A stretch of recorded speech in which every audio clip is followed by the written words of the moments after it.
Okay, so in this last section of Chapter 2, we're going to introduce the notions of dimension and rank.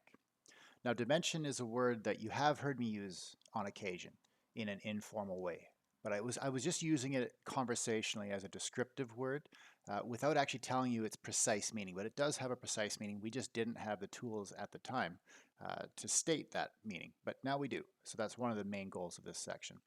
We're going to start with an exercise here, and it's just a straightforward exercise. All we're going to do is just write down any linear combination of the standard basis vectors in R3, and then we're going to simplify it into one vector. And we'll do the process completely.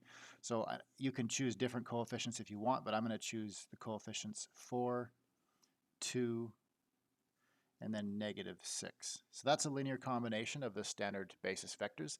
Let's carefully work it out and see what we get. And you may already be able to see what you're going to get, but nonetheless, let's go through the exercise anyway. So this is 4 times the standard basis vector E1 plus 2 times the standard basis vector E2, and then minus 6 times the standard basis vector E3.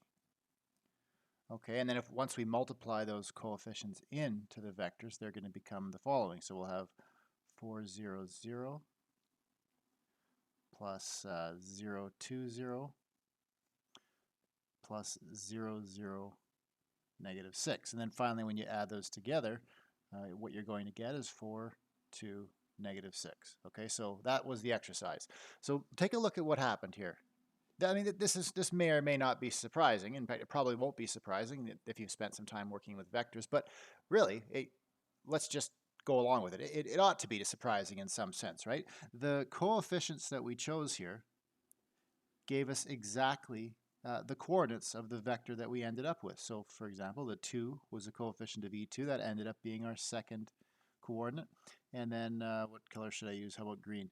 The -6, which was the coefficient of E3, that ended up being our third coordinate of our vector. So the coefficients that we chose ended up being exactly the coordinates of the vector we ended up with, right? And that's really what the coordinates mean. That's the meaning behind those coordinates. They tell you how to build the vector as a linear combination of the standard basis vectors.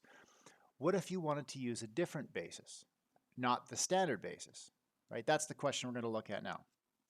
So okay, what basis will we use? In this example, we're going to look at R3 again. We're going to look at a three-dimensional vector.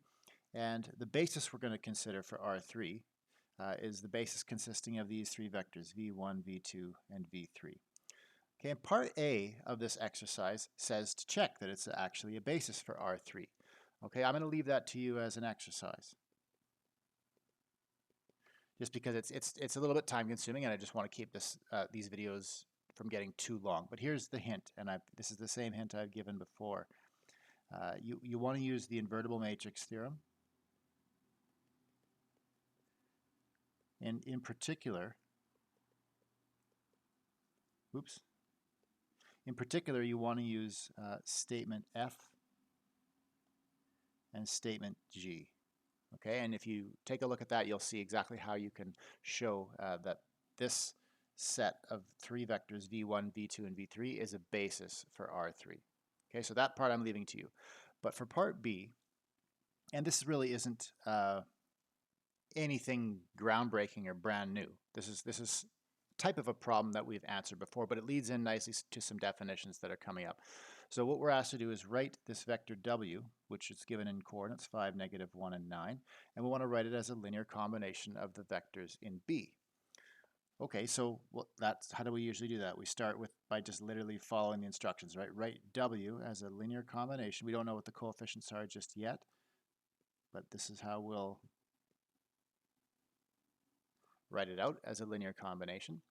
And now what? Okay, well, apply the actual coordinates that you have, right? Write it out in terms of its coordinates. So w is 5, -1, 9.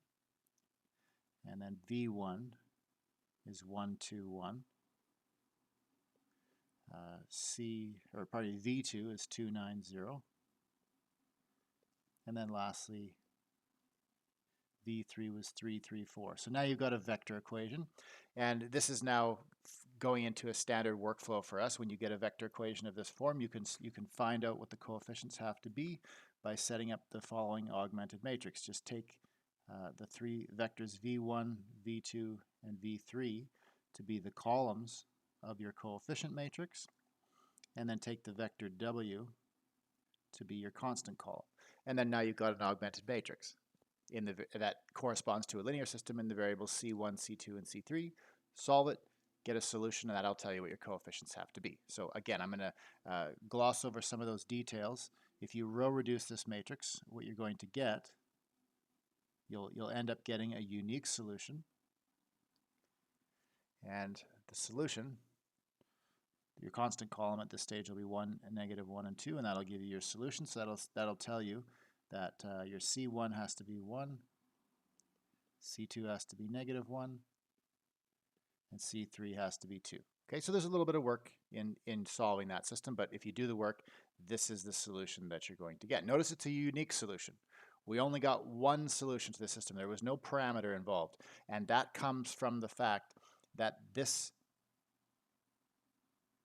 three vectors form a basis for R3. Now, remember, there's two conditions to a basis. It's got to be linearly independent, and it's got to be a spanning set. The fact that it's a spanning set is what guaranteed that we would get at least one solution. But the fact that these three vectors are linearly independent, that's what forced us to get only one solution and get a unique solution. And we'll come back to that idea on the next page, but keep that in mind for now. The fact that here is what I just said in a nutshell, but just in a more condensed form. Because this set B was a basis, we were guaranteed to get a unique, I should circle this, guaranteed to get a unique solution when we go to solve this vector equation. And it wouldn't matter what our vector W was. For any vector in R3 in place of W, this is guaranteed to yield a unique solution. And that follows from the fact that B is a basis.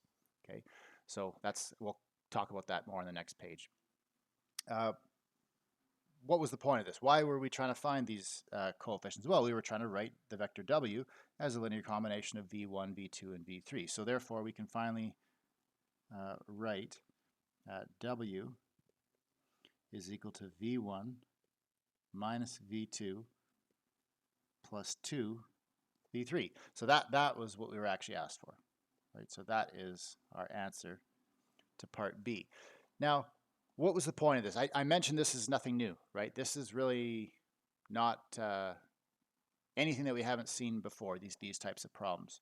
But we can actually introduce some notation. Now, in this case, we can write the following. I'm going to write the vector W with square brackets around it. This is notation I'm going to formally introduce on the next page, but for now, let's just informally introduce it through an example. So notice I've got the vector W with square brackets around it. And then I've got a subscript of a capital B. What I'm doing is I'm indicating that I'm about to refer to the basis B. And what we're going to do more in particular, we're going to write this W as a coordinate vector relative to that basis. And what that means is we're going to pick out the coefficients in this case. So we had a 1, -1, and a 2. Basically, you're asking the question, if you want to write down a coordinate vector relative to a certain basis, you're asking the question, oops, it was 1, -1, 2. You're asking the question, how do you build this vector as a linear combination of the vectors in the basis B? And this condensed, concise line tells you how to do that. Just take the coefficients in order to be 1, -1, and 2, right? And that will tell you how to build the vector W as a linear combination of the vectors v1, v2, and v3, which make up the basis B. So let's take a more formal look at this now.